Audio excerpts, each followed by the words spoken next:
العلم هو النور الهادي والمفتاح لكل الخير من يرد الله به خيرا.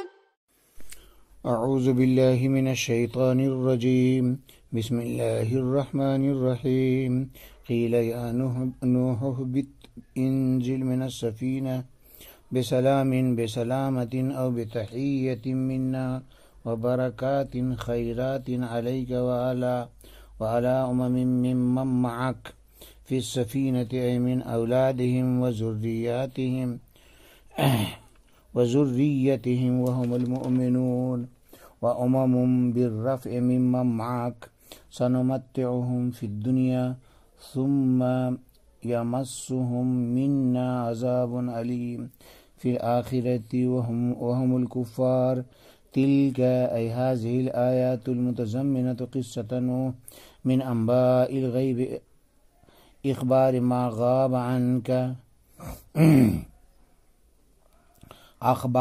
غاب عنك نوحيها إليك يا محمد ما كنت تعلمها أنت ولا قومك من قبل هذا القرآن فاصبر على التبليغ وأذى قومك كما صبر نوح إن العاقبة المحمودة للمتقين. وأرسلنا إلى عاد أخاهم من القبيلة هودا قال يا قوم اعبدوا الله وحدوه ما لكم من زائدة إله غيره إما أنتم في عبادتكم الأوثان إلا مفترون كاذبون على الله. ويا قوم لا أسألكم عليه على التوحيد أجرا إما أجري إلا على الذي فطرني خلقني أفلا تعقلون. ويا قوم استغفروا ربكم من الشرك ثم توبوا ارجعوا إليه بالطاعة يرسل السماء المطر وكانوا قد منعوه عليكم مدرارا كثير الضرور ويزدكم قوة إلى مع قوتكم بالمال والولد ولا تتولوا مجرمين مشركين. قالوا يا هود ما جئتنا ببينة ببرهان على قولك وما نحن بتاركي آلهتنا عن قولك أي لقولك وما نحن لك بمؤمنين إما نقول في شأنك إلا اعتراك أصابك بعض آلهتنا بسوء فخبلك بسبك إياها فأنت تهزي. قال إني أشهد الله علي واشهدوا أني بريء مما تشركون به من دوني فكيدوني احتالوا في هلاكي جميعا أنتم وأوثانكم ثم لا تمهلون. لغات دیکھیے. اہبط فعل امر واحد مذکر حاضر. ہبط یہبط ہبوتا باب ضرب یضرب سے اترنا ٹھہرنا. بسلام میں سلام یہ مصدر ہے سلامتی کے معنی میں. سمیع سے سلامت رہنا. امتن کی جمع ہے گروہ جماعت. نمتع یہ باب تفعیل سے متع یمتع تمتیع سے جمع متکلم فائدہ پہنچانا. فطرنی یہ نصر سے ہے فطر یفطر فطرا پیدا کرنا. مدرار بہت بہنے والا. مطرن مدرارن کہا جاتا ہے مسلادھار بارش کو.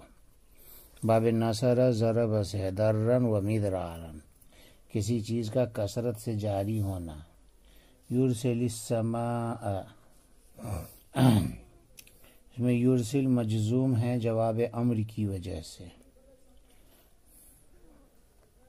توبو کا جواب واقع ہے. اور یزیدکم آگے مجزوم ہے یرسل پر معطوف ہونے کی وجہ سے. تارکی آلہتنا یہ تارکی نہ ہے اصل میں اسم فاعل تارکینہ. نون بوجہ اضافت گر گیا. ان قولک اے لقولک یعنی ان یہاں پر لام کے معنی میں. اعترا کا اعترا بابی افتعال سے ہے، مصدر اعترا ہے، اعترا یا تری اعترا، پیش آنا، لاحق ہونا، طاری ہونا۔ کیدونی، کیدو فعل امر سے جمع مذکر حاضر ہے، نون وقائع یا متکلم مفعول بھی ہے، ضرب سے۔ کیدن تدبیر کرنا، آگے ہے تنظرونی جمع مذکر حاضر، مصدر انذار ہے، مہلت دینا، نون وقائع کا یا متکلم محذوف ہے، انون اعرابی لائے نہیں کی وجہ سے گر گیا ہے۔ ترجمہ دیکھیے، کہا گیا کہ اے نوح کشتی سے اتر جاؤ سلامتی کے ساتھ، سلام سے مراد سلامتی ہے یا سلام تحیہ کے ساتھ، ہماری جانب سے، اور برکات یعنی خیرات کے ساتھ جو تم پر مبذول ہوں گے، اور اس جماعت پر بھی مبذول ہوں گے جو ان لوگوں میں سے ہوں گے جو آپ کے ساتھ کشتی میں ہیں، یعنی ان کی اولاد اور ان کی ذریت میں سے، اس حال میں کہ وہ مومن ہوں گے، اور کچھ جماعت آپ کے ساتھ والوں میں سے، یہ رفع کے ساتھ ہے، ان کو ہم دنیا میں فائدہ پہنچائیں گے، پھر ہماری طرف سے ان کو دردناک عذاب آ پہنچے گا آخرت میں، اور وہ لوگ کفار ہوں گے۔ یہ آیتیں جو نوح علیہ السلام کے قصے کو متضمن ہے، غیب کی خبروں میں سے ہے، یعنی ان خبروں میں سے ہے جو آپ سے اوجھل ہے، جس کو بذریعہ وحی ہم آپ کو بتلاتے ہیں۔ اے محمد صلی اللہ علیہ وسلم، آپ اس کو نہیں جانتے تھے، نہ آپ اور نہ آپ کی قوم، اس قرآن کے نازل ہونے سے پہلے، لہٰذا تبلیغ پر جمے رہیے اور اپنے قوم کی ایذا رسانی پر بھی صبر کیجیے، جیسا کہ نوح علیہ السلام نے صبر کیا، بے شک اچھا انجام متقین کے لیے ہوتا ہے۔ اور ہم نے قوم عاد کی طرف ان کے بھائی، قبیلے کے برادری کے بھائی حضرت ہود علیہ السلام کو رسول بنا کر بھیجا، انہوں نے کہا اے میری قوم، اللہ کی عبادت کرو، یعنی اس کی وحدانیت کے قائل ہو جاؤ، تمہارے لیے اس کے علاوہ کوئی معبود نہیں ہے۔ یہاں پر من زائد ہے، نہیں ہو تم بتوں کی عبادت کرنے کے سلسلے میں مگر افطرا کرنے والے، یعنی اللہ تعالیٰ پر جھوٹ باندھنے والے، اور اے میری قوم، میں تم سے اس توحید پر کوئی معاوضہ طلب نہیں کرتا ہوں، میرا معاوضہ نہیں ہے مگر اسی ذات کے ذمے جس نے مجھ کو پیدا کیا ہے، کیا تم اتنی موٹی بات کو نہیں سمجھتے ہو؟ اور اے میری قوم، تم اپنے پروردگار سے شرک وغیرہ کی معافی طلب کرو، پھر اسی کی طرف طاعت کے ذریعے رجوع کرو، تو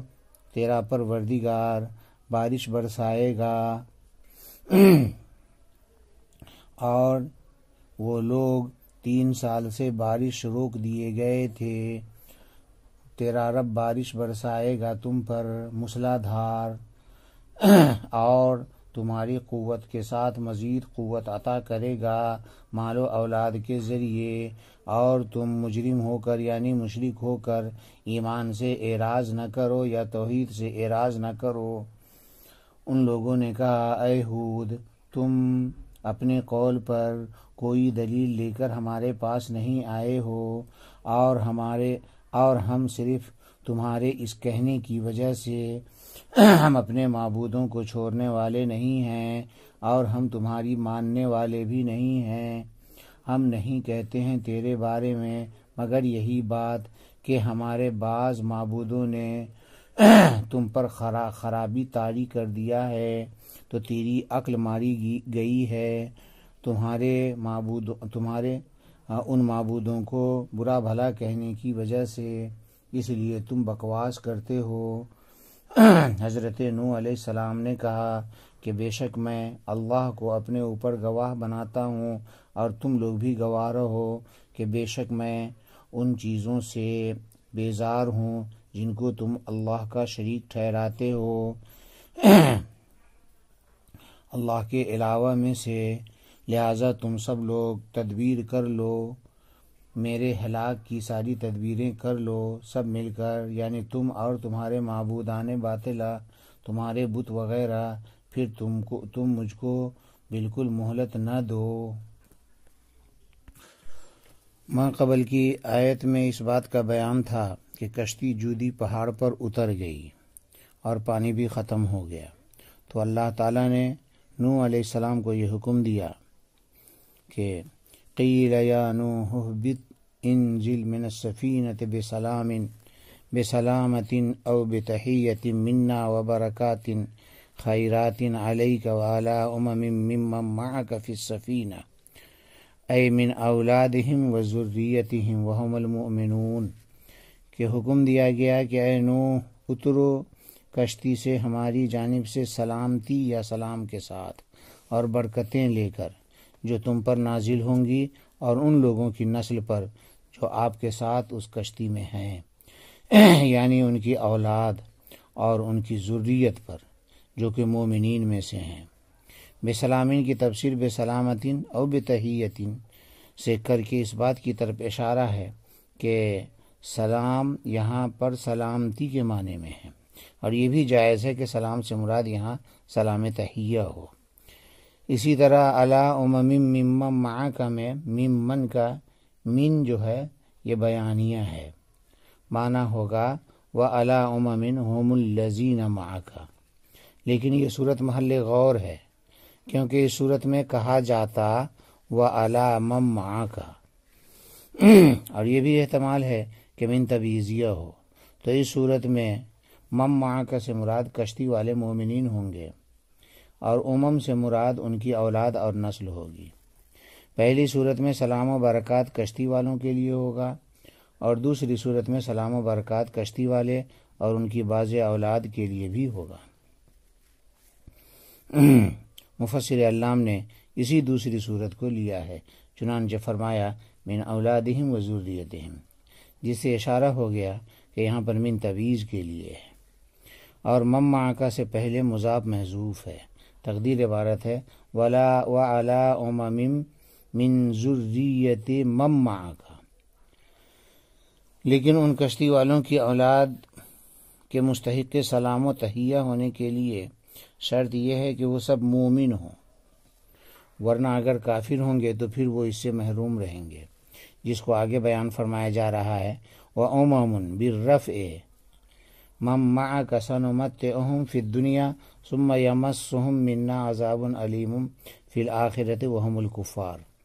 اور آپ کے ساتھ کشتی والے کی نسل میں سے بہت سی ایسی جماعتیں ہوں گی کہ ہم ان کو دنیا میں چند روزہ عیش دیں گے، پھر آخرت میں ہماری طرف سے دردناک سزا واقع ہوگی، اور ظاہر ہے کہ وہ کفار کی جماعت ہوگی۔ یہاں پر امم موصوف ہے اور ممن معک یہ اس کا صفت ہے جو محذوف ہے، جس کو مفسر علام نے ظاہر فرماتے ہوئے کہا ممن معک، موصوف صفت سے مل کر مبتدا، اور آگے سنمتعہم اس کی خبر ہے، اور یہ بھی احتمال ہے کہ امم موصوف ہو اور سنمتعہم اس کی صفت ہو، موصوف صفت سے مل کر مبتدا ہو اور خبر محذوف ہو، یعنی ممن معک، یعنی من ذریت من معک، اور اس کے مصداق وہ کفار ہوں گے جو کشتی والوں کی اولاد میں سے ہوں گے، چونکہ ما قبل میں بیان فرمایا گیا وَعَلَىٰ أُمَمٍ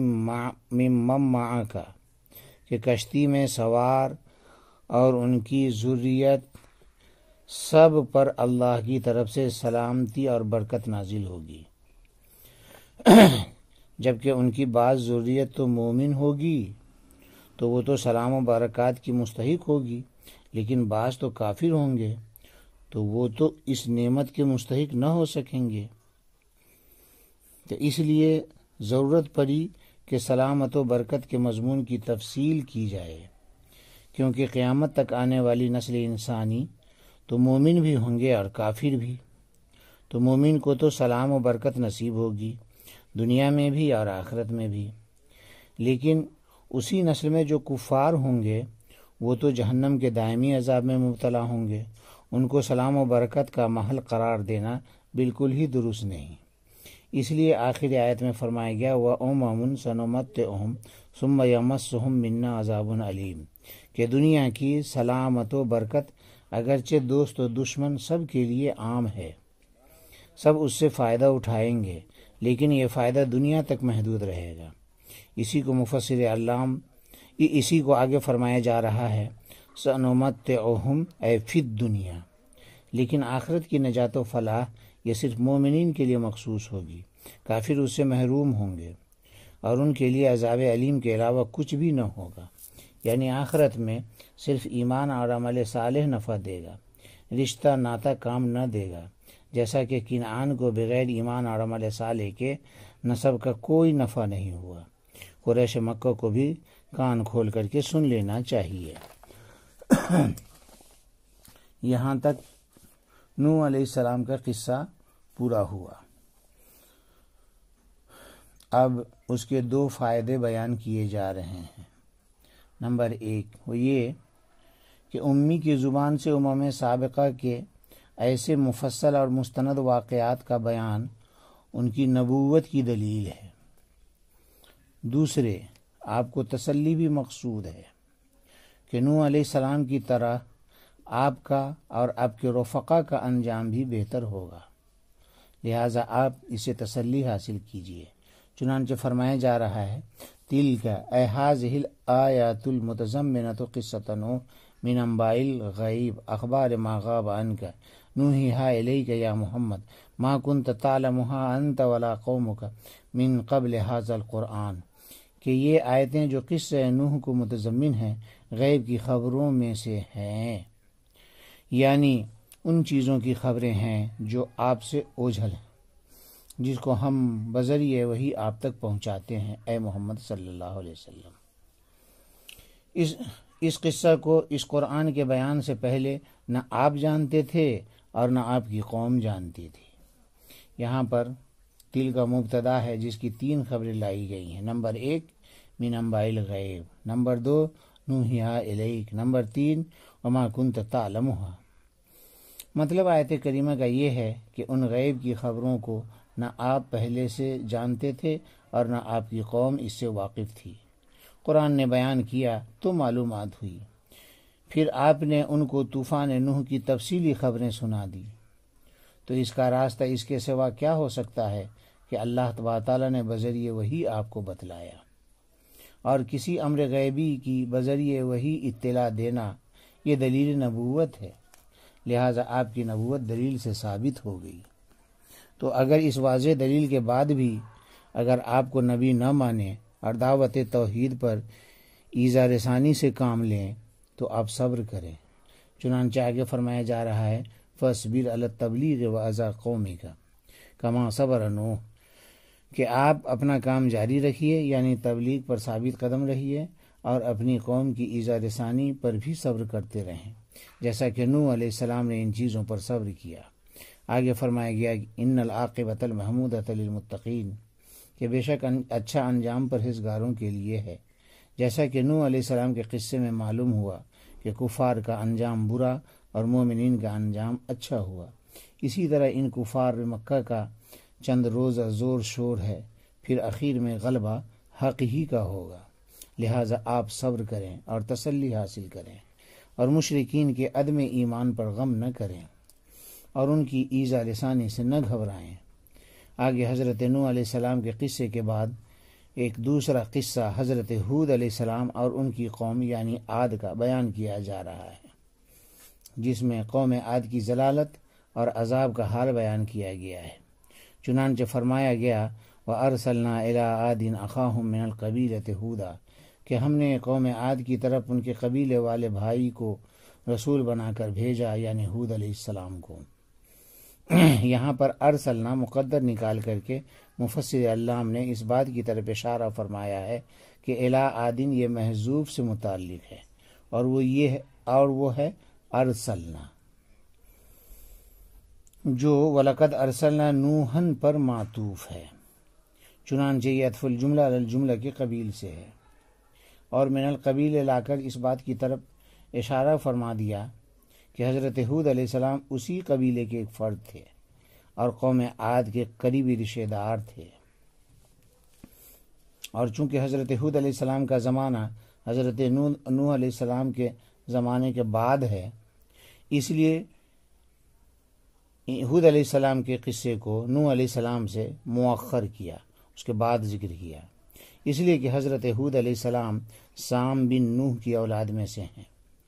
اور ہود علیہ السلام اور نوح علیہ السلام کے درمیان 800 سال کا فاصلہ ہے۔ اور اسی طرح عاد ایک قبیلہ کا نام ہے جو اپنی اصل یعنی عاد نامی شخص کی طرف منسوب ہے، وہ بھی سام بن نوح کی اولاد میں سے ہے۔ اس اعتبار سے ہود علیہ السلام اور قوم عاد ایک ہی قبیلہ سے ہوئے۔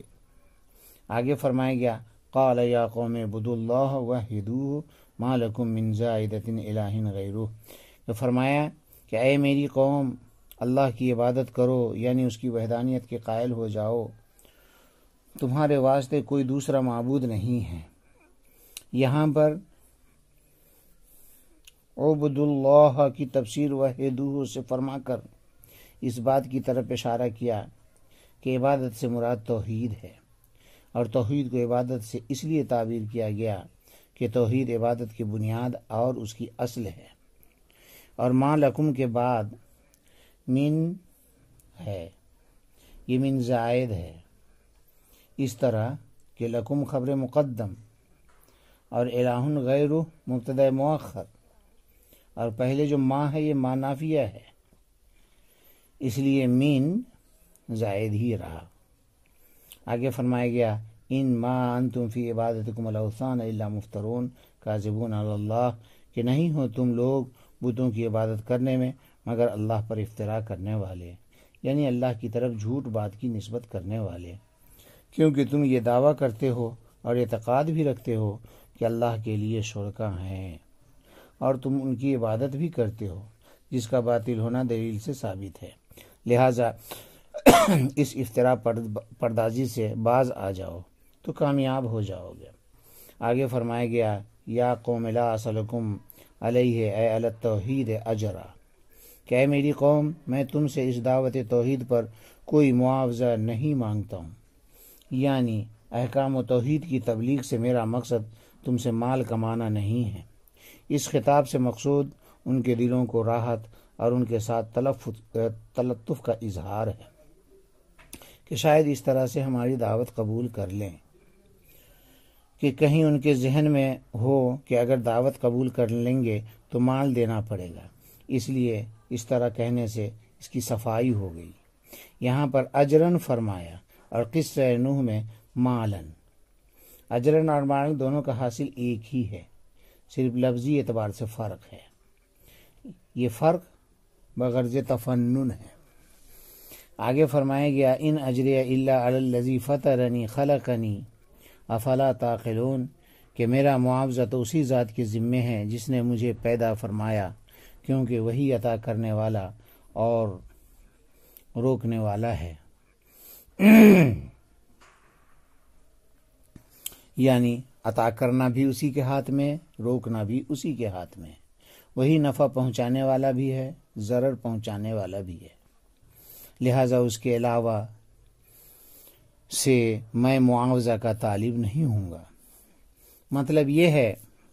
کہ تمہارے مال کی مجھے کوئی ضرورت نہیں، میرا پیدا کرنے والا ہی تمام دنیاوی ضروریات اور اخروی اجر و ثواب کا کفیل ہے۔ یہی بات ہر پیغمبر نے اپنی قوم سے کہی تاکہ نصیحت بے لوث اور مؤثر ہو، لوگ ان کی محنت کو دنیاوی طمع پر محمول نہ کریں۔ آگے فرمایا گیا کہ افلا تعقلون، یہاں پر محذوب پر داخل ہے اور فا عاطفہ ہے، فا کے ذریعے محذوب پر لا تعقلون کو عطف کیا گیا ہے۔ تقدیر عبارت ہے اجہلتم و امیتم فلا تعقلون، یعنی اس قدر غبی ہو کہ اتنی موٹی سی بات تم کو سمجھ میں نہیں آتی کہ ایک شخص بے طمع اور بے غرض تمہاری خیر خواہی سے تمہاری فلاح کی بات کرتا ہے اور تم اس کو دشمن سمجھتے ہو۔ آگے فرمایا گیا یا قوم استغفروا ربکم من الشرک ثم توبوا ارجعوا الیہ بالطاعہ، کہ اے میری قوم اپنے پروردگار سے شرک اور دوسرے ہر طرح کے گناہوں سے جو ماضی میں سرزد ہو گئے ہیں، اپنے پروردگار سے مغفرت طلب کرو اور اسی کی طرف رجوع کرو طاعت کے ذریعے، اور آئندہ ان گناہوں کے سرزد نہ ہونے کا عزم مصمم کرو، تو اللہ اس کا صلہ یہ دے گا کہ یرسل السماء المطر وکانوا قد منعوه علیکم مدرارا کثیر الضرور ویزدکم قوة مع قوتکم بالمال والولد ولا تتولوا مشرکین، کہ تم پر اللہ تبارک تعالیٰ بارش برسائے گا، اور اس وقت ان کا یہ حال تھا کہ ان سے بارش 3 سال سے روک دی گئی تھی، تو اس لیے بارش برسانے کا تذکرہ خاص طور پر فرمایا گیا۔ وہ بارش کثیر الضرور یعنی مسلح دھار برسائے گا، اور تمہاری قوت میں مال و اولاد دے کر اضافہ فرمائے گا، اور تم لوگ مجرم رہ کر اعراض مت کرو۔ بارش برسانے کی بات اس لیے کہی گئی کہ ان سے 3 سالوں سے بارش کو روک دیا گیا تھا، جس سے قحط سالی پڑ گئی تھی، اور مدرارن سما بمعنی مطر سے حال ہونے کی بنا پر منصوب ہے، یعنی لگاتار کثرت سے بارش ہونا، اور قوتن الی قوتکم میں الی مع کے معنی میں ہے، بالمال والولد بڑھا کر بتا دیا گیا کہ ان سے 2 قوت کا وعدہ کیا گیا، مال کیونکہ قحط کی بنا پر مال نہ تھا، نمبر 2 ولد کیونکہ 30 سال سے ان کی عورتیں باز رہ رہی تھی، ان کو بچہ پیدا نہیں ہوتا تھا، اور یہ جو فرمایا ولا تتولوا مجرمین، اس کا مطلب یہ ہے کہ توحید سے اعراض نہ کرو، کیونکہ توحید کو ترک کرنا جرم ہے جو شرک ہے، یا مطلب ہے کہ ایمان سے اعراض نہ کرو کیونکہ ایسی حرکت کرنا جرم اور کفر ہے۔ آگے فرمایا گیا قالوا یا ہود ما جئتنا ببینۃ برہان علی قولک وما نحن بتارکی آلہتنا عن قولک ای لقولک وما نحن لک بمؤمنین، کہ قوم نے کہا کہ اے ہود، آپ نے ہمارے سامنے رسول ہونے پر کوئی دلیل تو پیش کیا نہیں، اور آپ کے صرف کہنے کی وجہ سے ہم اپنے معبودوں کو چھوڑنے والے نہیں ہیں، اور ہم آپ کی تصدیق کرنے والے نہیں ہیں۔ حضرت ہود علیہ السلام کی قوم نے ان کی دعوت کا جو جاہلانہ روش اختیار کرتے ہوئے جواب دیا، اس کو یہاں ذکر کیا گیا ہے کہ آپ نے تو اپنی رسالت پر کوئی معجزہ دکھلایا نہیں، صرف زبانی باتیں کر رہے ہیں، اس لیے ہم آپ کے کہنے سے اپنے معبودوں کو نہ چھوڑیں گے اور آپ پر ایمان بھی نہ لائیں گے۔ آگے فرمایا گیا اما نقول فی شانک الا تراک اصابک بعض آلہتنا بسوء فخبلک بسبک ایاہا فانت تہزی، کہ ہم تو تمہارے بارے میں یہی کہتے ہیں کہ ہمارے معبودوں میں سے بعض نے تم کو کسی خرابی میں مبتلا کر دیا ہے، چنانچہ معبودوں کو گالی دینے کی وجہ سے تیری عقل ماری گئی ہے، اس لیے تم بکواس کر رہے ہو۔ آگے فرمایا گیا قال انی اشہد اللہ علی واشہدوا انی بریء مما تشرکون بہ من دونی، کہ حضرت ہود علیہ السلام نے کہا کہ میں اللہ کو گواہ بناتا ہوں اپنے اوپر، اور تم بھی گواہ رہو کہ میں ان چیزوں سے بیزار ہوں جن کو تم خدا کے سوا شریک قرار دیتے تھے۔ مطلب یہ ہے کہ تمہارے معبود سب مل کر بھی میرا کچھ بھی نہیں بگاڑ سکتے، اور مجھے باولا کیا کر سکیں گے وہ؟ تمہارے معبودوں میں اتنی طاقت کہاں کہ میرے خلاف کچھ کر سکیں؟ اور یہ بھی سن لو کہ میں تمہارے سارے معبودوں سے بیزار ہوں، جن غیر اللہ کو تم اللہ کا شریک ٹھہراتے ہو، ان سب سے میں بیزار ہوں۔ آگے فرمایا گیا فکیدونی تعلو فی ہلاکی جمیعا انتم واوثانکم ثم لا تنظرون تمہلون، کہ سب مل کر میرے ساتھ داؤ کر لو، یعنی میری ہلاکت کی تدبیر کر لو، سب کے سب، یعنی تم بھی اور تمہارے بت بھی، پھر مجھ کو ذرا بھی مہلت مت دو اور کوئی کسر نہ چھوڑو، جان لو میرا کچھ بھی بگاڑ نہیں سکتے. سب مل کر کرنے کو اس لیے کہا گیا کہ اکیلا تو ان سے خاک بھی نہ ہو سکے گا. وآخر دعوانا. السلام عليكم. لا تنسوا الاعجاب بالفيديو والاشتراك في القناة تشجيعا لنا لنستمر بنشر المزيد إن شاء الله.